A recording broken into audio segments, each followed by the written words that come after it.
Good morning, students. Today we're going to do a review of the early colonial society. Alright, first off, there's types of immigrants. Can you tell me about the types of immigrants that went to Spain from Europe? Well, Spain had, some of the military, like the conquistadors, and they had some of the Catholic priests, and then the monks, like the Jesuits who came over to try to convert the natives. Okay. Can either of you tell me about the Europeans that came from England?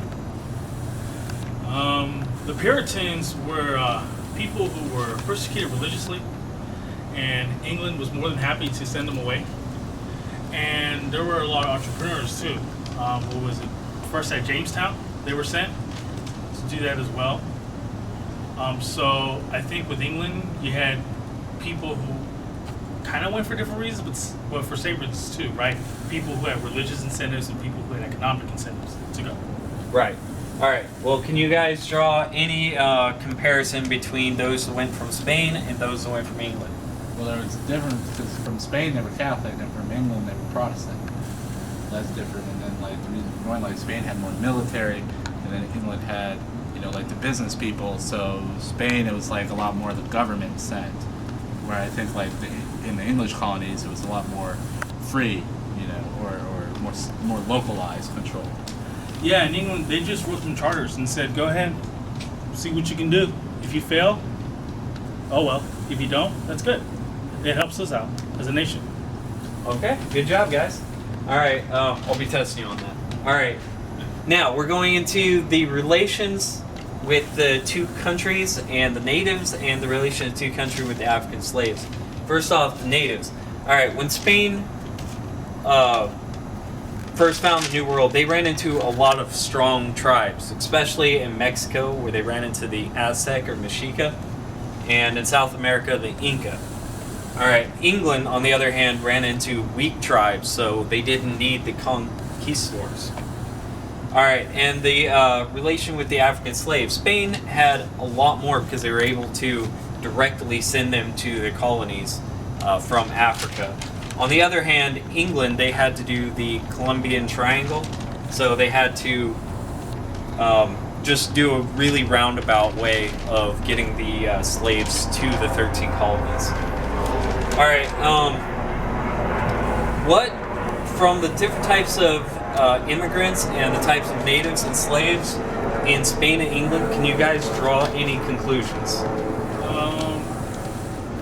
Well, I see that Spain has a lot of sort of names up there. It looks like the system they had for racial distinction. I think what I remember was that Spain didn't have a lot of Spanish immigrants.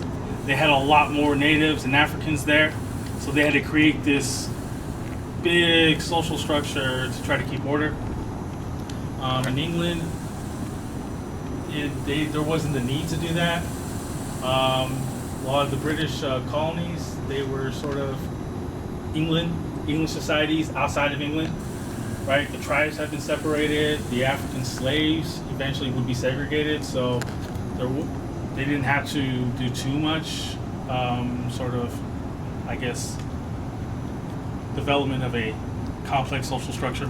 So it pretty much stayed the same for the English colonists. For the most part, yeah, there wasn't a need for it. Okay, good. Good job, guys. Alright, now I'm going to ask you a couple hypothetical questions here, and you guys tell me what you think the changes would have been.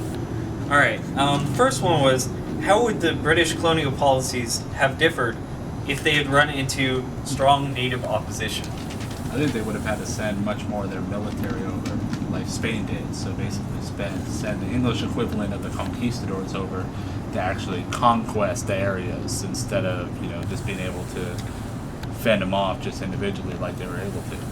Okay, good job. And now I got one more, and this is for you, Alex. You ready? It's on the test. I'll try. Alright. If the Spanish had been able to get, or had not been able to get African slaves, would they have been as successful? I don't think so. Considering you have to ask yourself where else would they have gotten up the population. Obviously the natives, a lot of them died from disease. And for a lot of the Spaniards who lived in Spain, not a lot of them wanted to go. So I don't think they would have been as successful. Okay.